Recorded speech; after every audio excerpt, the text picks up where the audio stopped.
We are studying about alternating current. Electric current is what? The flow of charge is electric current. The measurement is flow of charge per unit time. Now, in alternating current, what do we have? This alternating current is made by a coil which is rotating in a magnetic field. This we have learnt in the previous class in AC generator. This is a coil. It may have many turns. There is a magnetic field in this direction and I am placing this coil this way. इस तरह से ये आपको दिख रही है. This side is A, this side is B. This A side I have kept like this. So here it appears A and here it appears B. We rotate it with a high speed. उस समय ध्यान दीजिए जब ये A यहाँ से ऐसे ऊपर जा रहा है, इसे हम ऐसे रोटेट करते हैं. ठीक है. जब ये A यहाँ से ऐसे ऊपर जाता है, when it is going up, then what is the induced EMF in it and what is its direction? The direction of induced EMF is given by right hand rule. This is magnetic field, this is velocity or the force applied upward, because this is going up. From here it is going up, so there it is going up. Now what will be the direction of electric current? The electric current will go inside. That is, the direction of EMF will be inside. For inside हम यहाँ पर इसको exhibit करते हैं by cross. Yeah. So here current is going inside. ये यहाँ से ऊपर जाता है. From this point to this point, its movement is upward. So the current or EMF will have a direction inside.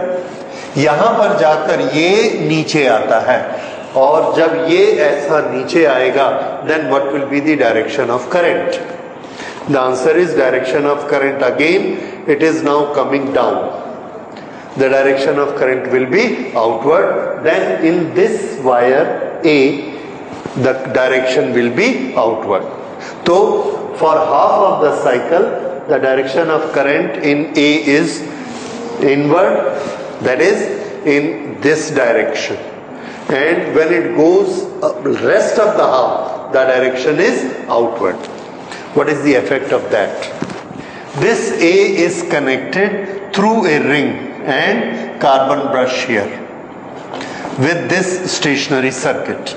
When the current goes inside, जब current अंदर जाएगी तो ये current अंदर जाएगी ऐसे, और इससे करंट अंदर जाएगी, ये अपोजिट डायरेक्शन में है. This is coming down. जब ये ऊपर जाएगा तो ये नीचे आएगा, तो इसमें से करंट बाहर आएगी और ये करंट ऐसे बाहर आएगी, ये current. But after half of the cycle, this part A after reaching this point is going down.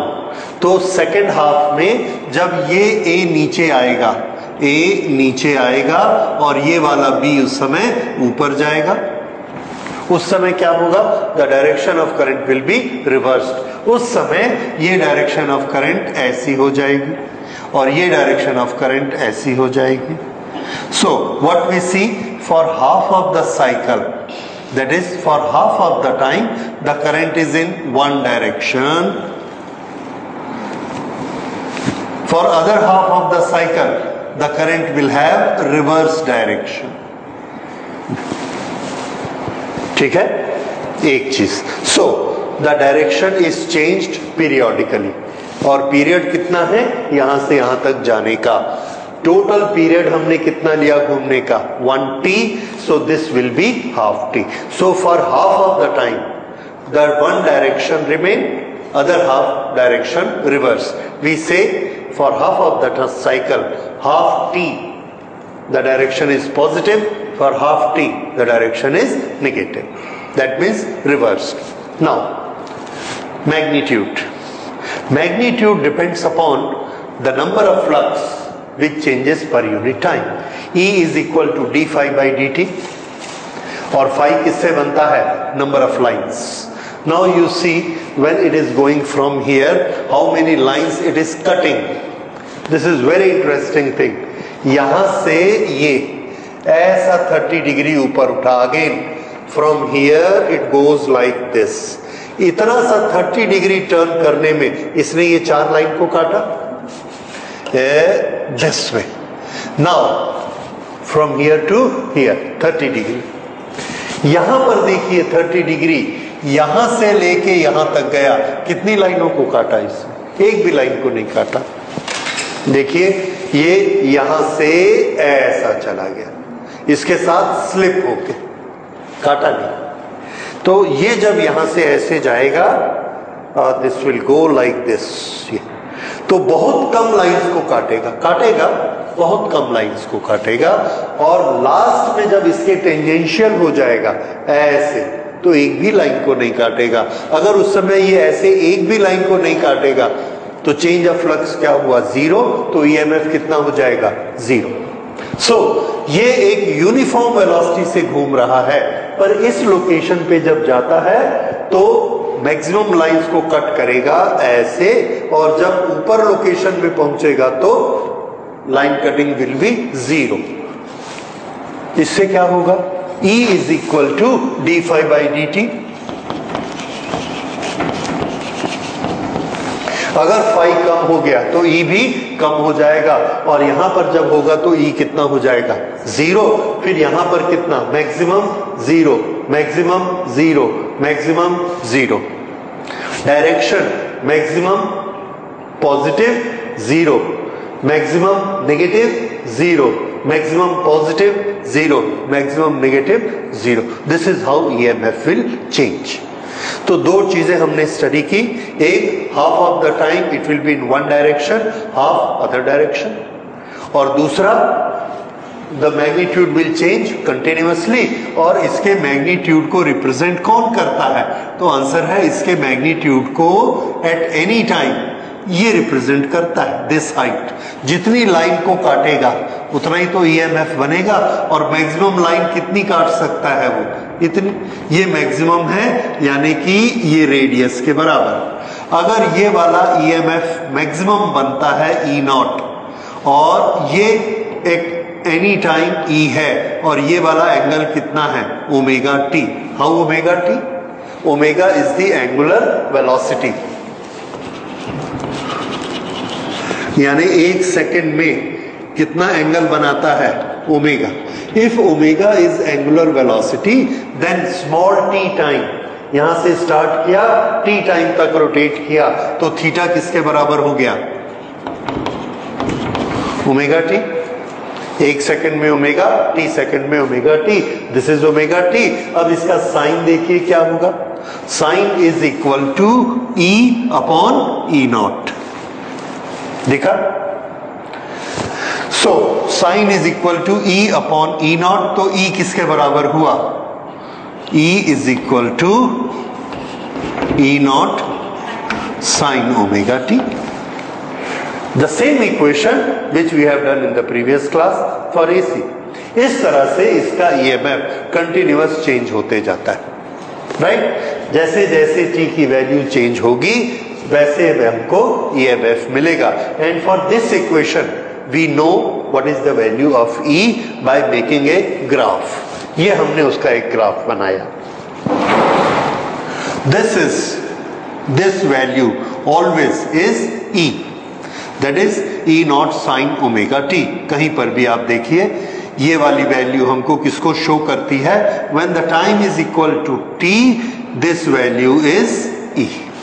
इस तरह से t चेंज होता जाएगा, E की वैल्यू चेंज होती जाएगी. एक बार वो कहां पर पहुंचेगी? E naught, that is E maximum. We can write it as E max.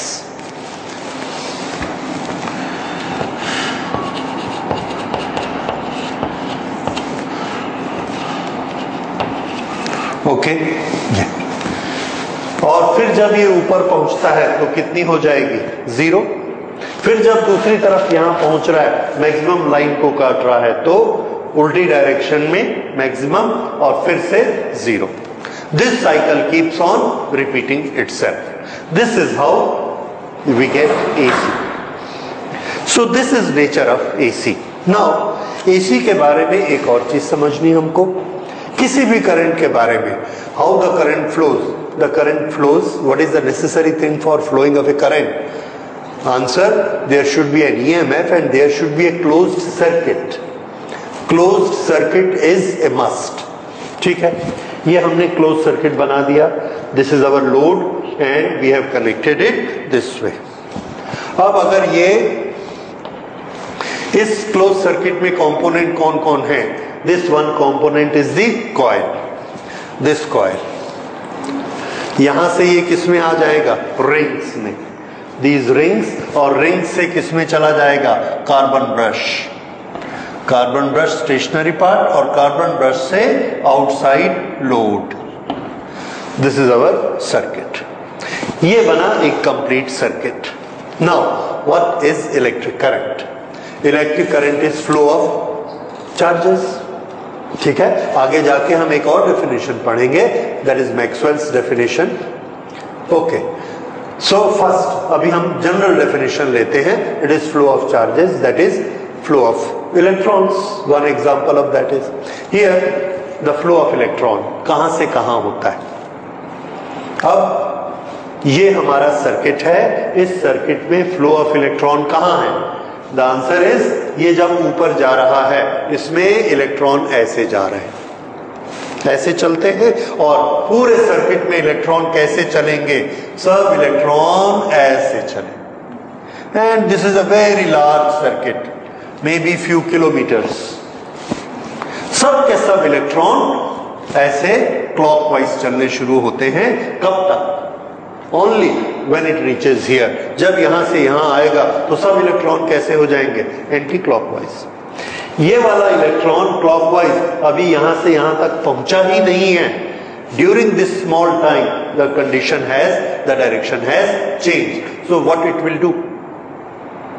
Will it go further? Answer no. It will change its direction. It will come back. थोड़ा सा दूर आता है, फिर से ये यहां से जाएगा, तो ये इलेक्ट्रॉन फिर कैसा जाने लगेगा? इस डायरेक्शन में. तो ये इलेक्ट्रॉन अल्टीमेटली कितना मूव करेगा? आंसर है, इट विल नॉट मूव. तो ये क्या कर रहा है? मूव कर रहा है कि नहीं? आंसर है yes, it is moving. If it is moving, then how far it is going? Answer, it is not going any far. Why? It is moving at its own place and it is doing oscillations. So oscillation is a type of movement. So it is doing a movement, but it is oscillating. So electron does not go anywhere. This is the main difference between AC and DC. One of the differences कि DC में electron will always drift with a particular drift velocity and it will keep on drifting towards positive side. But in alternating current, the positive side itself is changing. So the electron still going towards positive, but it is not continuously drifting. It simply oscillate. Oscillatory motion is not a average uniform motion. It is an accelerated motion. ये हम लोगों ने पढ़ा हुआ है. Okay, तो ये जो इलेक्ट्रॉन्स हैं ये ऑसिलेट करते हैं. That means current is also oscillating. EMF is also oscillating. तो अल्टरनेटिंग करंट में इलेक्ट्रॉन ऑसिलेट करते हैं. एक बार एक तरफ जाएंगे, दूसरी बार फिर वैसे वापस आएंगे, फिर ऐसे जाएंगे, फिर ऐसे आएंगे. और स्पीड भी कैसे? Exactly like pendulum speed.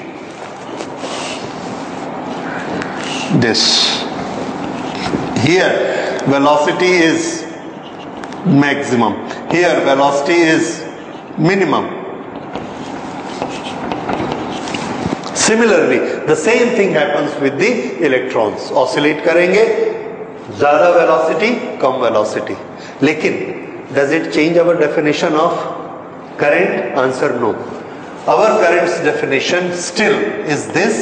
It is still drift velocity. Oscillate कर रहा है only from here to here, पर यहां पर जब हम खड़े हैं it is going like this, so that is a current. It comes like this, that is a current. So if its drift velocity here is 0, here it is maximum, here it is 0, that means the amount of current, here it is 0, here current is maximum, here current is 0, so the current changes from 0, maximum 0, 0, maximum 0. So this is our graph which is explained this way. This is the graph for E, this is the graph for I. दोनों के लिए same graph है. So this is what is happening inside AC. और देखिए, the second condition for any current is the complete circuit. ये पूरे circuit को अगर हम देखेंगे, यहां पर कॉइल है पावर हाउस के अंदर, फिर ये पावर हाउस के बाहर आ गया, यहां पर रिंग है, कार्बन ब्रश है, यहां ट्रांसमिशन लाइन है. After this transmission line this is transformer, this is my house, और यहां पर मेरे घर में बल्ब लगा हुआ है, load. And now there is another wire which goes from here. In the powerhouse normally they put it to earth. Okay, this one line comes to my house. मैं यहां क्या करता हूं, from the earth I get one wire and connect it here. Inside the earth it's a conductor inside. And here the circuit is complete. देखिए पूरा loop बना. जब तक ये लूप नहीं होगा तब तक करंट फ्लो नहीं होगी. हमको मालूम है साइकिल चेन, एक लूप उसका एक लिंक तोड़ दीजिए, the chain will not run. It has to be a complete chain. So in any circuit, whether it is DC or AC, it has to be complete. तो power house से हमको ये एक single तार आती है, कभी हमको ये दो तार भी आ सकती है, वो अर्थ से निकाल के ऐसा दे सकते हैं. मेरे घर में दो तार आती है, एक अर्थ से और एक पावर हाउस से डायरेक्ट, ये दो. मैंने यहां पर बल्ब लगाया, now the bulb is working. अगर बल्ब वर्क कर रहा है, इलेक्ट्रॉन कहां है? तो आंसर है ये जितने भी डॉट्स आप देख रहे हैं, all these are electrons. How they are moving? Answer is all of them are oscillating. अगर मैं इसको यहां पर ऐसे पुश करता हूं तो आप देखेंगे ये भी पुश होगा, ये भी होगा, ये भी होगा. क्यों? क्योंकि सब आपस में एक दूसरे से लिंक्ड हैं. So all electrons at one place in the coil are pushed. यहां पर ये जनरेटर है और इस जनरेटर में इसको पावर मिलती है. जनरेटर यहां से इसने इसको ऐसे घुमाया, जब ऐसा घुमाएगा तो ये इलेक्ट्रॉन ऐसा चला. क्यों? लिंक है. फिर जब ये ऐसा इलेक्ट्रॉन को घुमाएगा तो ये इलेक्ट्रॉन ऐसा जाएगा, क्योंकि चेन लिंक्ड है. तो पावर हाउस में जब जनरेटर में ये कॉइल ऐसे घूमती है तो हमारे घर के बल्ब में इलेक्ट्रॉन ऐसे जाता है, और जब फिर ये ब्रेस्ट हाफ घूमता है तो इलेक्ट्रॉन ऐसे जाता है. तो इस पूरे सर्किट के किसी भी पॉइंट पर, इस पॉइंट पर, इस पॉइंट पर या इस पॉइंट पर इलेक्ट्रॉन कैसे दिखते हैं हमको? ये इस तरह से, फिर ऐसे ऑसिलेट कर रहे. ये एक इलेक्ट्रॉन है, इसको देखिए ऐसे जाएगा, फिर ऐसे जाएगा, फिर ऐसे जाएगा, फिर ऐसे जाएगा. और इसका टाइम कितना? जितना उसका टाइम है रोटेशन का. ये so all the electrons keep on oscillating like this. और ये जितना फास्ट वो चलता है उतने ही ऐसे ऑसिलेट होते हैं. अल्टीमेटली हमको वाइब्रेट होते हुए दिखते हैं ऐसे. और इसके वाइब्रेशन की स्पीड, फ्रीक्वेंसी क्या होती है? जो फ्रीक्वेंसी उसके रोटेशन की होती है. कितनी? Anyway we remember it. In generator India में ये होती है 50 साइकिल पर सेकेंड, दैट इज 3000 आरपीएम. तो इतनी स्पीड से ये इलेक्ट्रॉन ऐसे वाइब्रेट होते. सो this is nature of AC. ये हमको रिमेंबर करना है. The charges Are they drifting in one direction continuously? No. Do they have uniform velocity? No. What is type of motion? Oscillation. And is it having the same rate of drift? No. It is continuously changing according to sinusoidal graph. Therefore, the current is also changing. During one cycle, there the current is continuously changing. Twice it changes the direction. So the direction is changed periodically, the value is changed continuously. This we have written in the previous class. ये AC का detail में nature होता है, तो ये image आपके दिमाग में होनी चाहिए कि AC ऐसी होती है. ठीक. Now we come to the next point, that is measurement. इस अल्टरनेटिंग करंट की स्ट्रेंथ का मेजरमेंट हम कैसे करेंगे? क्या प्रॉब्लम है मेजरमेंट करने में? हम डीसी का मेजरमेंट कैसे करते हैं? तो डीसी का मेजरमेंट हम कर लेते हैं सिंपली, कितना वोल्टेज हमने लगाया, कितना रेजिस्टेंस लगाया, V अपॉन R किया, I आ गया, या V अपॉन उनका एक रिलेशन रहता है. That is one thing.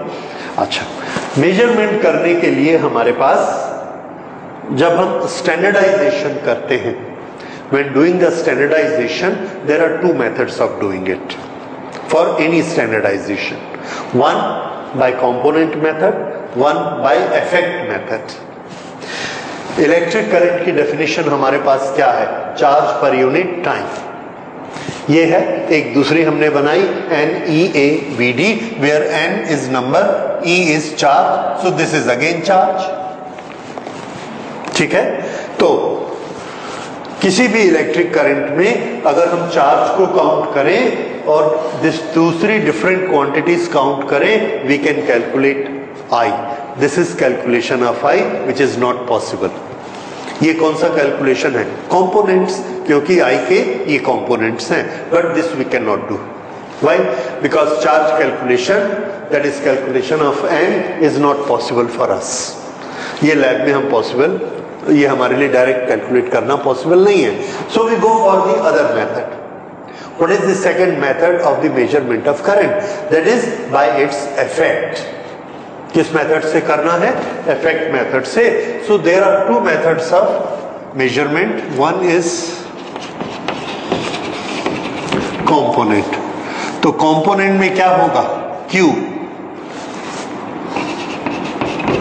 Not practical, नहीं हो पाएगा. तो दूसरा मेथड हम क्या लेते हैं? Effect method.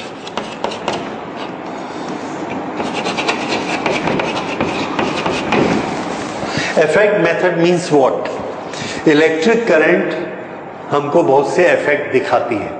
It shows many effects which we divide as heating effect, magnetic effect, chemical effect, charging of capacitor, so many effects. These are shown by the electric current. तो उस इफेक्ट को देखकर हम current को standardise करते, और हमने किया. पिछले चैप्टर में हमने ये किया था, if there is 1 metre of the conductor, there is another conductor 1 meter placed at a distance of 1 meter, and that much current which will push it with this force of 2 into 10 to the power minus 7 Newton. That current which is pulling it with a force of 2 into 10 to the power minus 7 Newton, that current will be known as 1 ampere. हमने किसको use किया? Property of pulling, and that is because of magnetic force. तो current एक magnetic force बनाती है.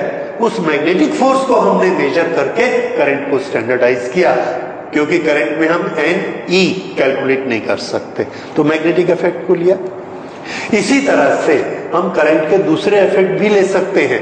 Heating effect भी ले सकते हैं कि मेरे पास एक गिलास पानी है, जो करंट इसको 10 मिनट में बॉयल कर देगी, उस करंट को मैं बोलूंगा 1 एम्पियर. अगर 5 मिनट में कर देगी तो 2 एम्पियर, और 20 मिनट लगा दिए तो करंट कितनी आ रही होगी? Half ampere. ये मैंने उसका कौन सी प्रॉपर्टी ली? Heating property. तो हम करंट का मेजरमेंट किससे करते हैं? उसके इफेक्ट से करते हैं. And this method is very useful when we want to calculate the measurement, we want to do the measurement of alternating current. Alternating current में current हमेशा vary होती रहती है and it varies between two values. One value is 0 and one value is E0. It keeps on varying. एक चीज हमको समझ में आती है कि इसकी वैल्यू 0 और E0 के बीच में ही कहीं पर होगी, वो वैल्यू हमको चाहिए. Why do we need value of alternating current? For further studies, for its application.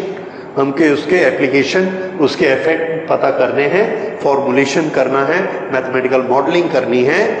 So for all this what we need to have measurement of alternating current. और measurement में हमको standardize करना है how to measure, because the value is changing from 0 to E0. Okay. For DC this problem was not there. Why?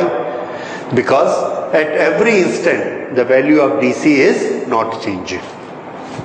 तो हमने एक दूसरा method सोचा. मेथड ये था कि दोनों से हम लोग सेम वर्क करवाएंगे. With DC and with AC we will do the same work. Okay? Effect तो दोनों देती है. कैसे इफेक्ट दोनों देती हैं? डीसी इसको ऐसे पुश करता है, फोर्स लगाया, उसने फोर्स लगाया 1 second, 2 second, 3 second, 4 second. AC भी फोर्स लगाती है, ठक छोड़ दिया, ठक छोड़ दिया, फिर ऐसा छोड़ दिया, बिकॉज इट इज ऑसिलेटिंग, लेकिन फोर्स तो लगाती है. तो हमने एसी का फोर्स देखा, ये वर्क कर रही है एसी. डीसी ऐसे वर्क कर रही है. तो डीसी जब वर्क करती है, इसने डीसी ने फिर से देखो, एक मेरे पास फैन है जो चक्री होती है, उस फैन को डीसी ने ऐसा ढकेला, फिर ऐसा ढकेला, फिर इसको ऐसा ढकेला, फिर इसको ऐसा ढकेला, फैन ऐसे घूम रहा है. This uniformly. एसीआई 0 थी, नहीं ढकेला, इसको स्पीड से ढकेला 1, इसको स्पीड से ढकेला 4, फिर इसको 2, फिर अगले वाले को 0. तो लेकिन आगे तो ढकेला, वर्क तो किया. तो एसी भी वर्क करती है, लेकिन उसका जो वर्क करने का मैग्नीट्यूड है वो डिफरेंट टाइम में डिफरेंट होता है. और डीसी कैसे वर्क करती है? Uniformly, continuously. तो हमको एक बड़ा अच्छा मेथड मिल गया. एक वर्क कराओ. कैसे वर्क कराओ? हमने बोला ये चक्री रही, इसको 10 बार घुमाना है, 10 टाइम्स. डीसी करंट फ्लो करा दी. डीसी करंट फ्लो करके हमने उसको एडजस्ट किया 2 एम्पियर्स. 2 एम्पियर्स जब कर दिया तो उसने 1 सेकेंड में इसको 10 बार घुमाया. 2 एम्पियर्स ने 10 बार घुमाया. अब हमने एसी लगाई.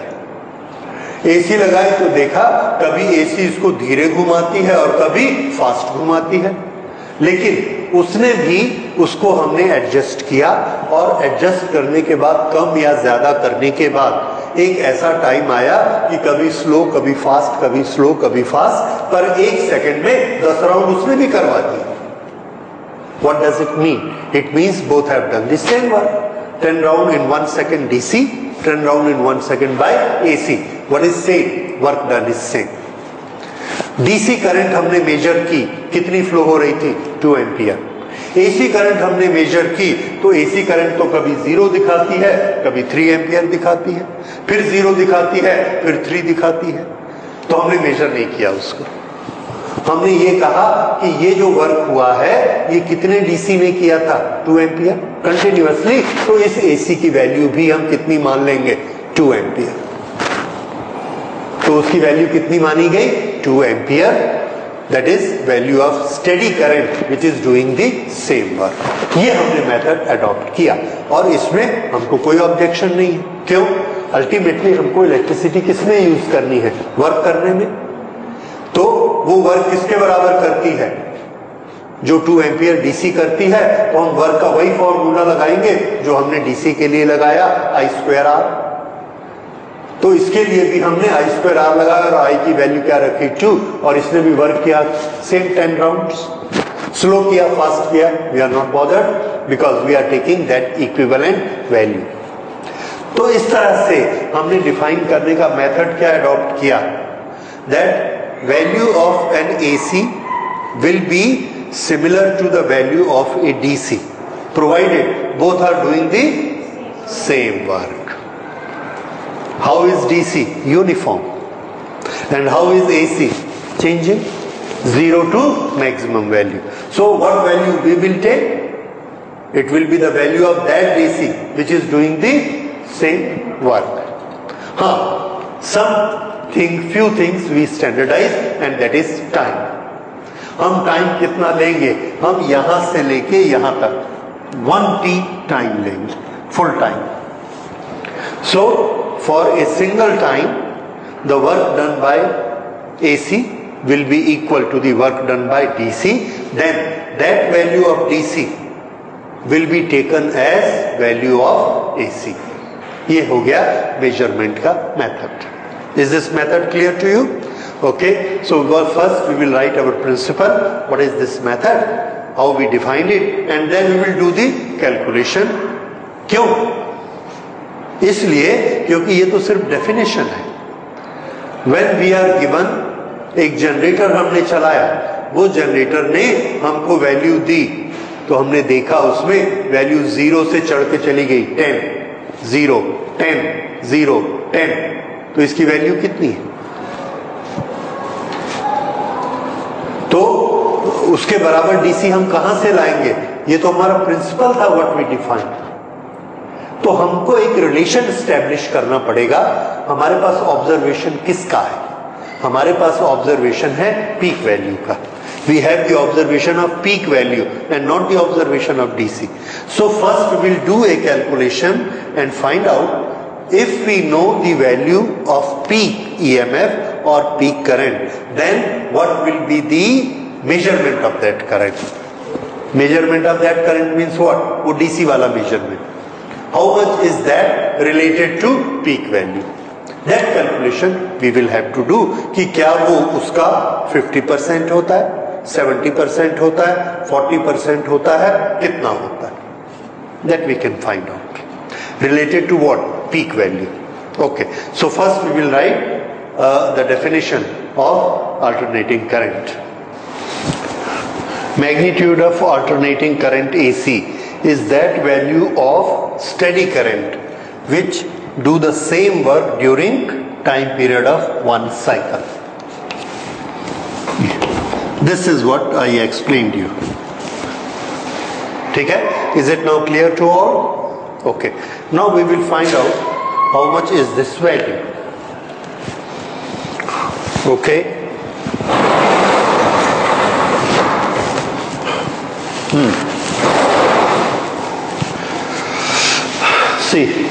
यहां पर वैल्यू 0 है, यहां पर E0 है, या I के टर्म्स में लेंगे तो ये क्या होगा? I0. Both are sinusoidal, both are same because I is equal to E upon R and R is a constant. तो जो ग्राफ I का बनेगा वही ग्राफ E का बनेगा, सेम। ओके, यहां पर वैल्यू 0 है, यहां पर वैल्यू I0 है, and this value steady value will be somewhere in between. We have to find it out. इसको फाइंड आउट करने के लिए हमारी कंडीशन क्या है? The work done should be same. Okay, work done का हमारे पास क्या फॉर्मूला है? वर्क डन का फॉर्मूला है हमारे पास I square into R into t, that is work done, right? So we will go by that. यहां पर I की value, when the time is t, the value of current is I. When the time is t by 4, the value is I max. Okay, this is variable time denoted by small t. This is variable value of current denoted by small I. This I and this t, they are related to each other. When the time goes on changing, I goes on changing. Okay. अब मुझे क्या निकालना है? Total work done, और work done किसके बराबर होता है?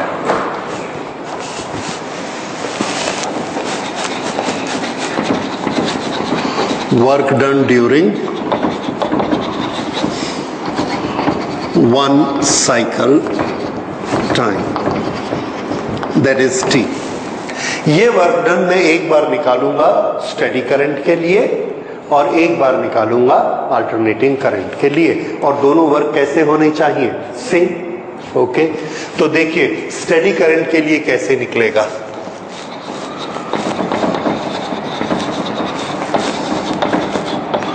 For steady current I effective, it has got the same effect. Steady current has the same effect as alternating current, so I call it I effective, IE, I square R, और time period कितना लेना है, T। ये क्या हो गया, work done during one cycle time for steady current. Okay, for alternating current, अब alternating current में एक प्रॉब्लम है, that I is continuously changing and it is a variable. तो मेरे पास क्या रास्ता है, ये यहां से लेके यहां तक ये जो टाइम पीरियड है इसके मैंने छोटे छोटे पार्ट कर दिए, dt dt dt dt, सो ये एक बहुत छोटा सा पार्ट कितना हो गया, dt। It is such A small portion कि मैं ये मान लेता हूं कि यहां पर I की वैल्यू चेंज नहीं हुई, because dt is as small as a point and this is calculus. dt हम कितनी वैल्यू मानते हैं, विच इज पॉइंट साइज, तो ये वाला जो पॉइंट है ये वैल्यू हमने किसकी ले ली, I की। ठीक है, सर्किट का रेजिस्टेंस R है, टाइम dt है, तो सिर्फ इतने टाइम में कितना वर्क होगा, तो आंसर है I square R multiplied by dt। अच्छा, ऐसे dt dt मैंने कितने इसमें कर लिए, तो आंसर है इसके मैंने n पार्ट कर लिए। अगर आप उसको dt नहीं कहना चाहते डेल्टा t कह सकते हो, लेकिन उसके कितने पोर्शन, n, तो ये टोटल टाइम किसके बराबर हो गया, t n into delta T. Delta T छोटे छोटे टुकड़े कर लिए। अच्छा, एक डेल्टा टी में वर्क कितना होता है, एक डेल्टा टी में वर्क होता है I square into R into delta T, तो n में कितना वर्क हो जाएगा, into n। This is our summation. Okay, here I is I1, here I2, I3, I4, I5, कितने I के टुकड़े कर दिए हमने, n, तो I की कितनी वैल्यू हो गई, n वैल्यू हो गई। So for first value work done is equal to how much, let me correct it, I1 square RT। For second value I2 square into R delta t. Third value कितनी होगी, I3 square R delta T. फिर से देखिए यहां पर I की value कितनी है, I1, how much is the work done, I1 square R into delta T. Second I के लिए work done I square I2 का square R into delta T, और हमने टाइम को कितना किया, delta T delta T delta T delta T. तो हर एक का वर्क डन अलग अलग है। Why the work done is different, because the I keeps on changing. First के लिए वर्क डन कितना हुआ, I1 square R delta T, second के लिए I2 square R delta t, third के लिए दिस, और ये कहां तक चला जाएगा, IN square R delta T. ये हो गया। Okay,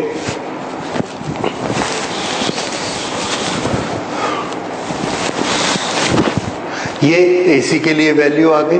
now how much is delta t, see here, delta t is equal to T upon N।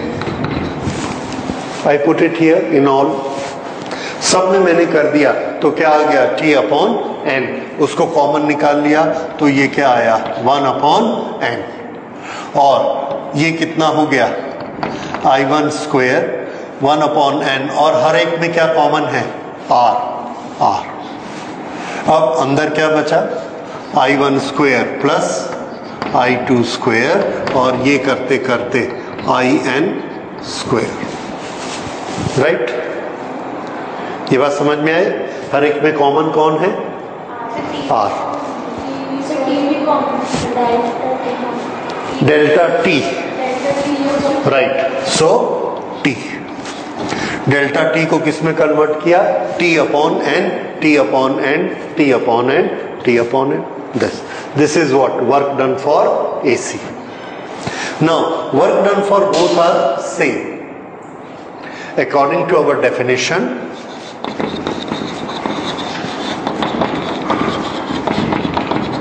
According to definition work is same.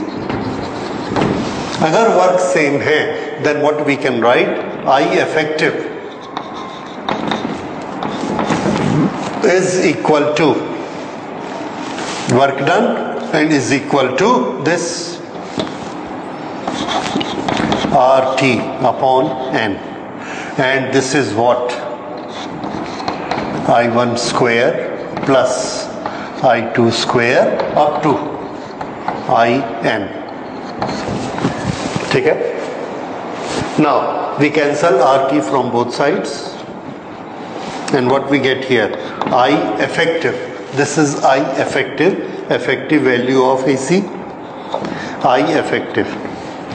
When I say effective value of AC, that means what is this, the value of steady current, okay।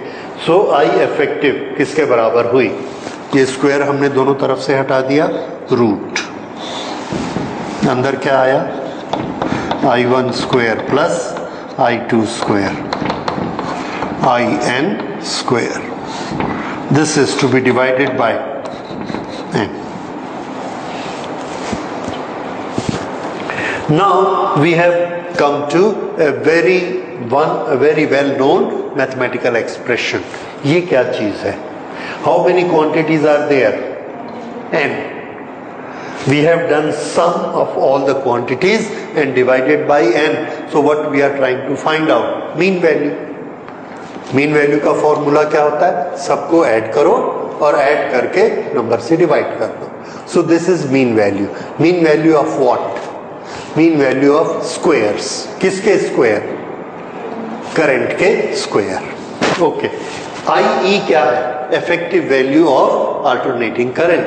तो ये जो effective value है, ये effective value इस current के साथ कैसे related है,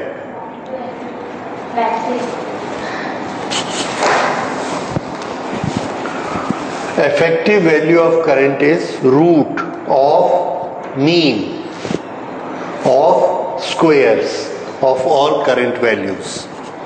इसके पास करंट की कितनी वैल्यूज हैं, I1, I2, I3 up to IN, ये इसके पास सब वैल्यूज हैं।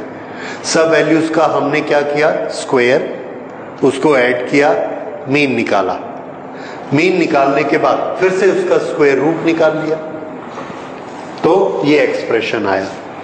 नाउ ये एक्सप्रेशन हमको क्या देता है, इफेक्टिव वैल्यू। तो ये इफेक्टिव वैल्यू क्या कहलाती है, ये इफेक्टिव वैल्यू है, these are what, all values of current. So this value is known as, इसके कारण root divided by n makes it mean square, root mean square value. So what is effective value,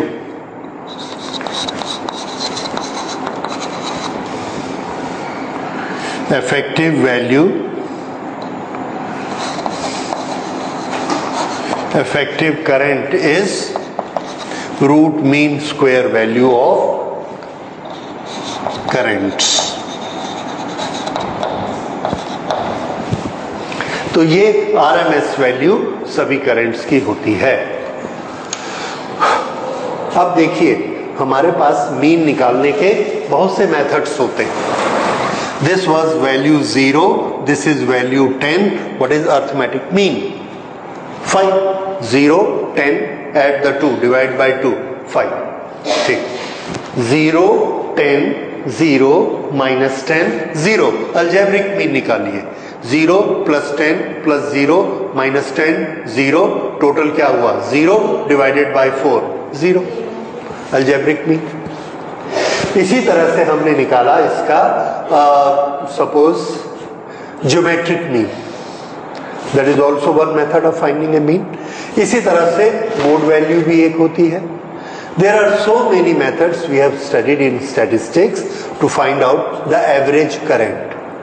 उन सब में से हमने कौन सा मेथड चॉइस किया for finding out the average value of current, for finding out the mean value of current. हमने कौन सा मेथड चॉइस किया?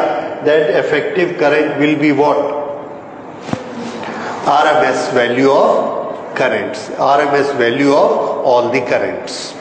तो हमने एक करंट को देखा, कुछ समय तक थी वो 1, फिर थी 2, फिर थी 3, फिर थी 4, 3, 2, 1, 0. इस तरह से उसकी 9 वैल्यूज हैं. What is it's approximate effective value? क्या करेंगे? हर एक वैल्यू का स्क्वायर, सबको ऐड करेंगे, फिर उसमें 9 से डिवाइड करेंगे, जो आएगा उसका वापस स्क्वायर रूट निकाल देंगे. That will be effective value. हमने कैसा मीन निकाला? Root of means of squares.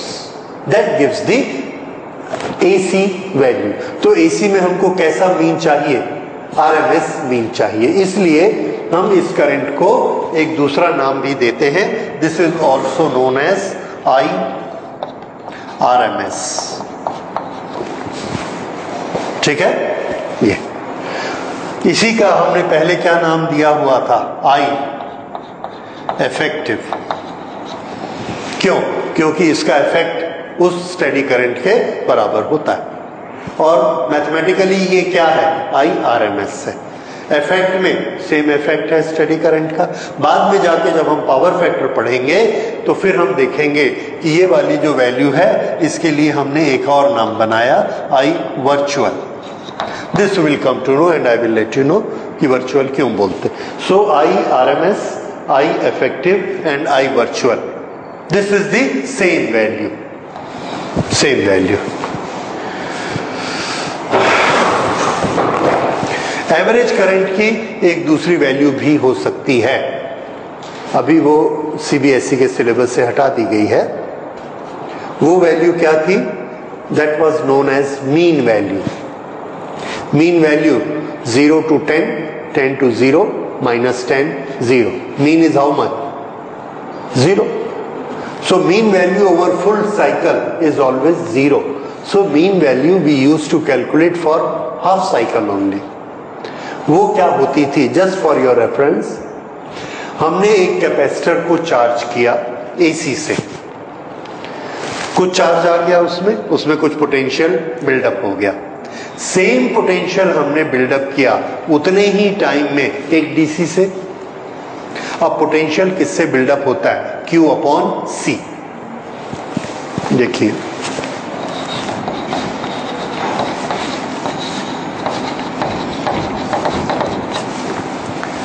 Q किसके बराबर होता है?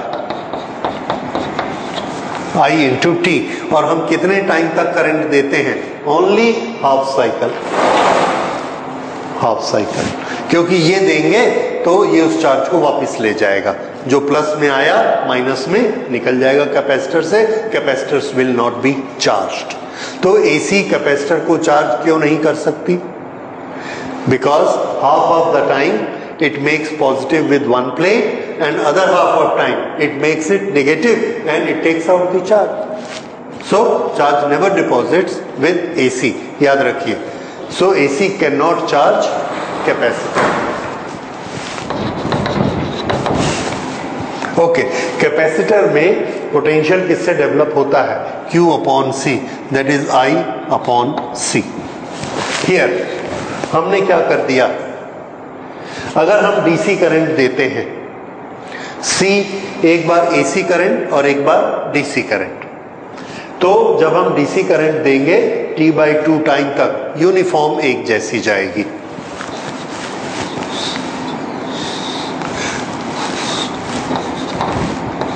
वो करंट ऐसे एक जैसी जाएगी और इस पे चार्ज देगी, चार्ज से पोटेंशियल डेवलप हो गया 100। अब हमने इस AC को इसको दिया हाफ टाइम तक, same time same capacitor I यहां से शुरू हुआ और यहां तक पहुंचा, फिर यहां तक आया, यहां तो कभी इसने कम चार्ज दिया, कभी ज्यादा चार्ज दिया, कभी कम चार्ज दिया, लेकिन चार्ज तो दिया।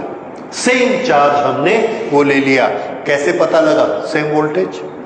तो AC ने और DC ने दोनों ने क्या चीज दी? सेम। इसलिए वो जो DC है किसकी वैल्यू मानी जाएगी? AC की वैल्यू मानी जाएगी। तो ये जो I है ये कहलाती है I mean। I mean is that value of steady current which give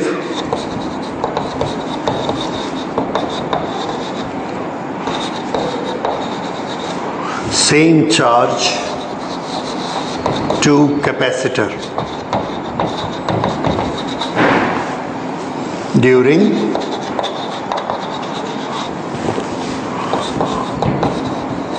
time T/2। और ये वैल्यू इस RMS वैल्यू से डिफरेंट होती है। क्यों? क्योंकि चार्ज के फॉर्मूला में देखिए I की पावर कितनी? 1। तो ये क्या होती है? I1, I2, I3, I4 का सिंपल मीन होता है, not this way, RMS square का और ये इसका। तो ये वाली जो वैल्यू आती है इसको हम क्या कहते हैं? I mean। ये देखिए मीन अलग है और RMS इफेक्टिव वर्चुअल, ये तीनों अलग हैं। ये मीन नहीं है, मीन ये है। तो मीन में हम क्या चीज सेम दे रहे हैं? Only charge. RMS और इफेक्टिव में क्या सेम कर रहे हैं? Work done. रिमेंबर उसमें क्या सेम है? Work done. जब हम वर्क डन को कंपेयर करते हैं तब RMS वैल्यू लेनी है इफेक्टिव, और जब हम चार्ज करते हैं तो हमको मीन वैल्यू लेनी है, राइट। और हम ज्यादा यूज किस में करते हैं? अपनी डे टू डे लाइफ में हम इलेक्ट्रिसिटी को वर्क कराने के लिए ज्यादा यूज करते हैं, हीट डिसिपेशन के लिए ज्यादा यूज करते हैं। इसलिए IRMS is our more useful value. समझ आया? So we will study about IRMS and this part. इसके लिए आप याद रखिए, this is not in CBSE syllabus. ये आपको CBSE की बुक में भी नहीं है, रिमूव कर दिया गया है and it is no more there. तो आप वो नोट कर लीजिए। इसको एग्जाम के लिए आपको तैयार नहीं करना है, it is just for your knowledge and for your competitive exams, right. Okay, अब अगली चीज जो हमको स्टडी करनी है वो ये है कि ये जो इफेक्टिव वैल्यू है ये होती कितनी है। ये तो हमने डेफिनेशन पढ़ ली कि ये होती है, लेकिन हमको अपनी करंट की कौन सी वैल्यू मालूम है कि या तो वो करंट 0 है या उसकी पीक वैल्यू I0 है, I मैक्सिमम है। तो इफेक्टिव वैल्यू कैसे निकालेंगे? So now we will find out relation of effective value with peak value, correct? Okay, so now we go for that calculation of effective and RMS value of AC। पिछली definition में हमने क्या पढ़ा है? We have studied that the work done by effective value of steady current should be same as work done by alternating current in one time period, in one cycle. Then the value of that steady current will be known as effective current. So here now we will find out the work done by both of them.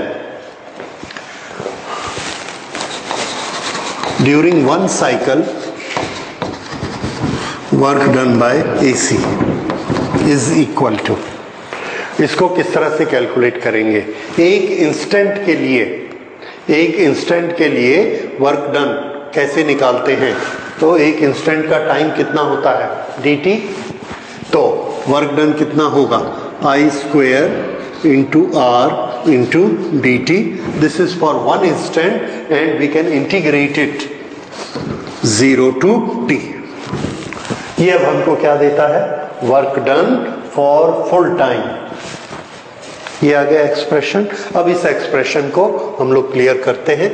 Work done by AC is equal to this is equal to, ये जो I है instantaneous, इसका formula हमको मालूम है. This is how much I not sine omega T. This you have already done in previous class. E is equal to E naught sin omega t and I is equal to I naught sin omega t. So this is I naught sin omega t square into R into dt and 0 to t. Out of this I naught is constant, that is a peak value. So peak value is always a constant. Resistance is also a constant. We take them out. I naught square R. Then integration is to be done for sine square omega t dt, and for this we convert this square into linear relation, that is 1 minus cos 2 omega t upon 2 into dt. ठीक है. Okay, so this is equal to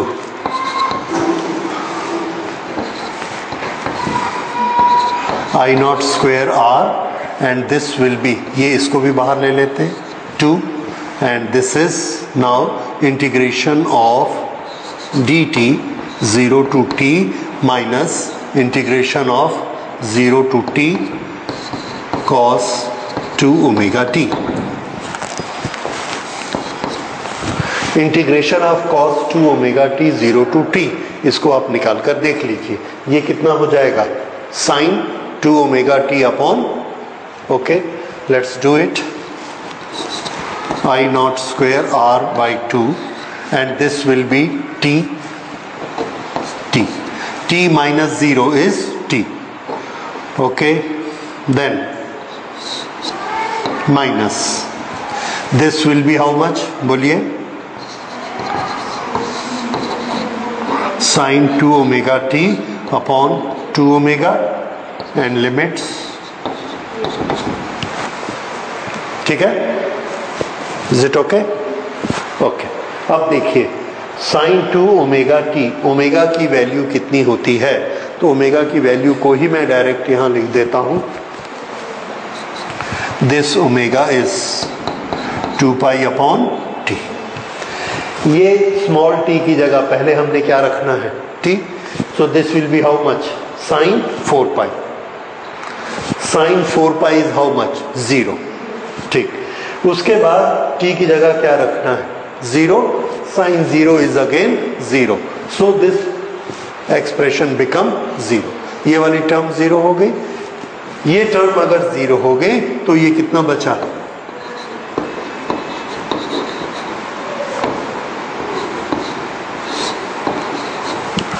देखिए. अब एक lesson आपको मिला, आगे से आपको याद रखना है मैथमेटिक्स में. I नॉट स्क्वायर R, ये तो वैसा का वैसा ही है. Sine square omega T 0 to t, इसकी वैल्यू कितनी आई t by 2, याद रखिएगा. This we will need again and again, 3 बार हमको जरूरत पड़ेगी AC के चैप्टर में. Sine square omega T averaged over full time t is equal to how much t upon 2. ये याद रखना है. पूरा एक सर्कल का इतने टाइम में साइन स्क्वायर ओमेगा टी को इंटीग्रेट करेंगे तो वैल्यू कितनी आने वाली है t by 2. वैसे ही कॉस के लिए भी हम एक वैल्यू निकालेंगे विच विल बी 0. एनीवे वो बाद में देखेंगे. फिलहाल ये है this. Now this is what work done. ये आ गया work done. Work done by what? AC. Work done by AC.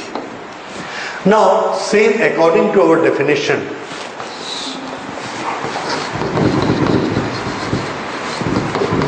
According to definition,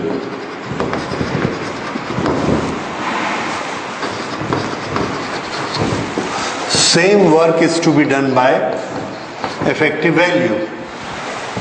According to definition, same work is to be done by effective value. So I effective is equal to, no, work done is equal to I effective square R और time कितना T. This is the same work done. Therefore, this is equal to I effective square RT is equal to I not का मतलब क्या होता है, maximum RT upon 2. अब दोनों तरफ से RT कैंसिल करिए और I effective की वैल्यू निकालिए. I effective is equal to I max upon root 2. I maximum और I peak. तो peak value is known to us, divided by root 2, what we get? Effective value of AC. So effective value of AC is not a value which can be metered, but this can be calculated. और ये किससे calculate होती है? Peak value से. So I peak divided by root 2. अब इस root 2 को अगर आप डेसिमल में कन्वर्ट करेंगे, this will be 0.707 I peak value. ये डेसिमल में, लेकिन आप इसको याद रखिए, it's a better option. That is correct and that is approximate. Okay, so this is peak value. If we multiply both sides with R, then what this will become? I into R is equal to E, that is EMF. EMF effective is equal to how much? EMF maximum divided by root 2. This. ये EMF और ये current, right? So far now we understand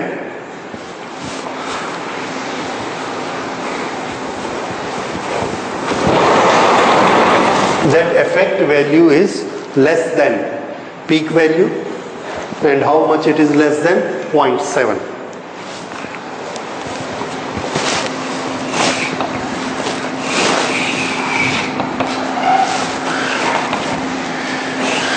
If this peak value is 10, then what is the effective value? 0.7. This is the effective value. ये पूरा जितना काम करेगी, the same work will be done by this AC. समझ आया? अगर वो effect. This is effective value, and what type of mean is that? RMS. What is the relation of RMS value with the peak value? Peak value upon root 2 is the RMS value. समझ आ गया? So this is measurement of AC. तो measurement of AC हम किससे करते हैं? Answer है उसकी peak value से करते हैं, क्योंकि that is the visible observation available to us. और peak value का कितना लेना है? Upon root 2. ये क्यों आ गया? Because this is RMS value. और RMS हमने क्यों ली? Because the work done should be same by steady value and AC value. और work done same के लिए कौन सा मीन लेना पड़ता है? RMS. ये हम पहले कर चुके हैं. Okay. So this is effective value of this, and now you can tell me what should be the peak value of AC which is supplied at our home. At our home, okay, I want to tell you one thing. What is the value of current and EMF or the voltage? We quote मतलब कहते हैं, बोलते हैं, inform करते हैं for any supply or for any instrument. The answer, we quote always RMS value.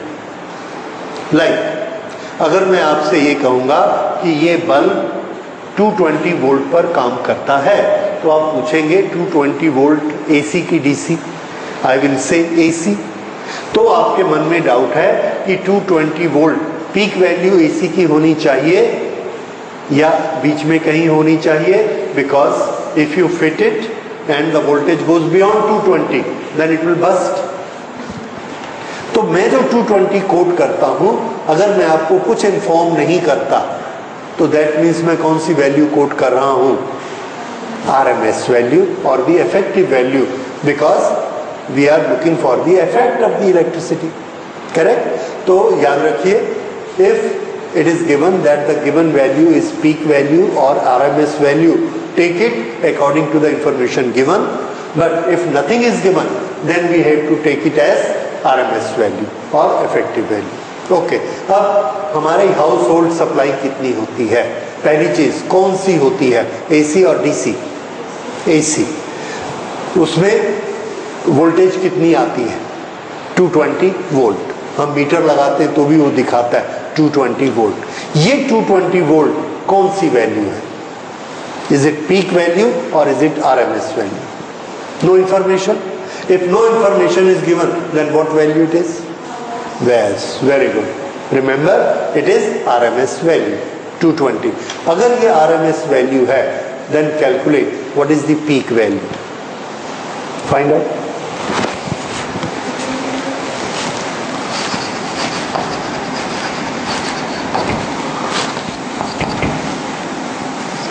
E effective और E RMS. देखिए कितना आता है, 1.4 से मल्टीप्लाई करेंगे,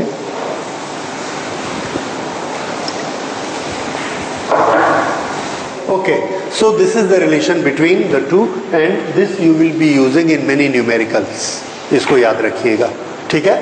ये रिलेशन। अब ये बताओ, अगर हम इसकी सप्लाई पर, हमको दो सॉकेट दिए गए हैं, in one socket we have a supply of 220 volt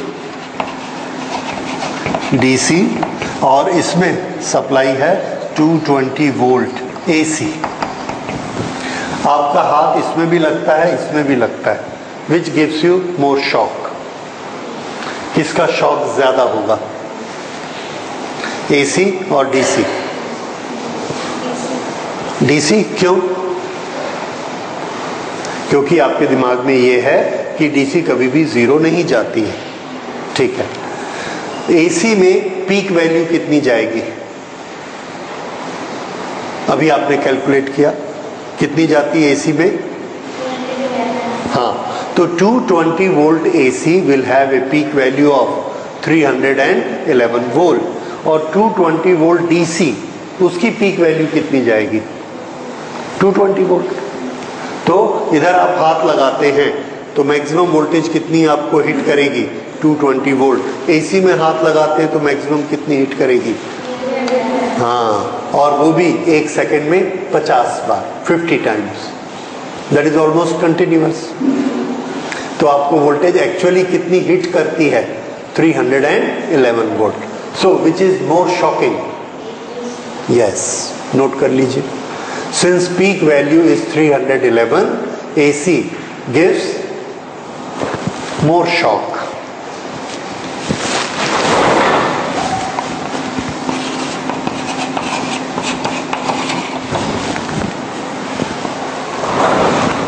एक चीज इसमें और याद रखिए, हमारे एग्जामिनेशन पॉइंट ऑफ व्यू से क्वेश्चन किस तरह का आता है? Find out expression for RMS value और effective value of AC. Then, according to the marks given, you are supposed to do only this one. वो नहीं, वो किस क्वेश्चन का आंसर है? That mean value of AC is RMS value और ordinary mean, that is arithmetic mean. तो उसमें फिर हम क्या बताएंगे? Because we are comparing the work, therefore we have to take RMS mean. ये उसका आंसर है। Why RMS mean is taken? Question क्या होगा? Why RMS value is taken as effective value. Then we will give that I effective is equal to RMS value. और ये किसके लिए होगा? Find out RMS value related to peak value, ये उसके लिए. ठीक है? So this is what is mostly asked in the exam.